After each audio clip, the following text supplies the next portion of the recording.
আল্লামা সাইদির মতো লোকটারে ভালো লাগে না, উনাকে 11-12টা বছর জেলখানায় রেখে দিয়েছে, ঠিক না? 13 বছর জেলখানার সাইড দেয়ালের ভিতরে রাখছে। ওনার সাথে দেখা করার জন্য আমি জেলখানায় গিয়েছিলাম, আলহামদুলিল্লাহ। 14-15 মিনিট হুজুর আমাকে শুধু সময় দিয়েছে। ওনার সন্তানদের সাথে গিয়েছিলাম, পরিবারের লোকদের সাথে। উনাকে 13টা বছর জেলখানায় রেখেও তাদের জিজ্ঞাসা মিটে নাই। শেষ পর্যন্ত সুস্থ মানুষটাকে হাসপাতালে এনে বিষ দিয়ে হত্যা করেছে, পয়জনিং করে হত্যা করছে। উনি আসলে অসুস্থ ছিলেন না, উনি নামছেন না, গাড়ি থেকে নামছে, দেখেন না আপনারা, নেমে কি সুন্দর করে সালাম দিছে, আসসালামু আলাইকুম, আপনারা কেমন আছেন, এভাবে জিজ্ঞেস করে নাই। উনার অসুস্থতার কোনো লক্ষণ দেখা গেছিল?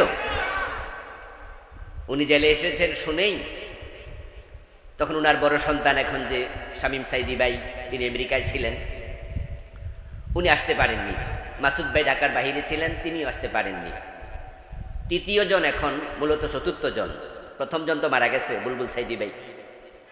ছোট জনের নাম নাসিম সাইদি। নাসিম ভাই বাবা আসছে হাসপাতালে, এটা শুনে ভোরে ভোরে তিনি সকাল সকাল তিনি চলে আসছিলেন পিজি হাসপাতালে। হুজুরের মৃত্যুর আগে লাশ দেখাইছে, জীবিত ছেলেকে, অসুস্থ বাবা, তারাই বলছে অসুস্থ, তারাই বলছে চিকিৎসার জন্য আনছি। ছেলে গেছে, বাহিরে দাঁড় করায় রাখছে, বাবার সাথে একটা কথা বলতে তারা দেয় নাই।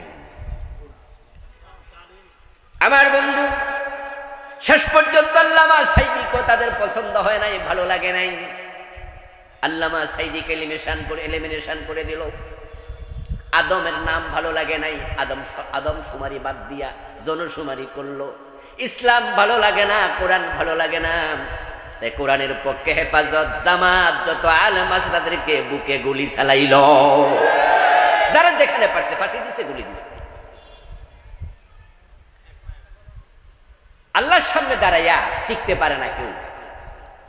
92% মুসলমান এই আজ জনশুমারিতে এখন বোঝা গেল। আগে ছিল 85, পরে হয়েছে 90, পরে হয়েছে এবারের আদমশুমারিতে কত? মুসলিম 92।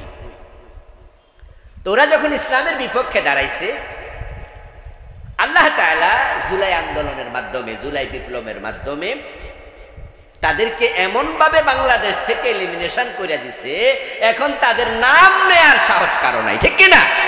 কেউ নামটা নিতে পারে না।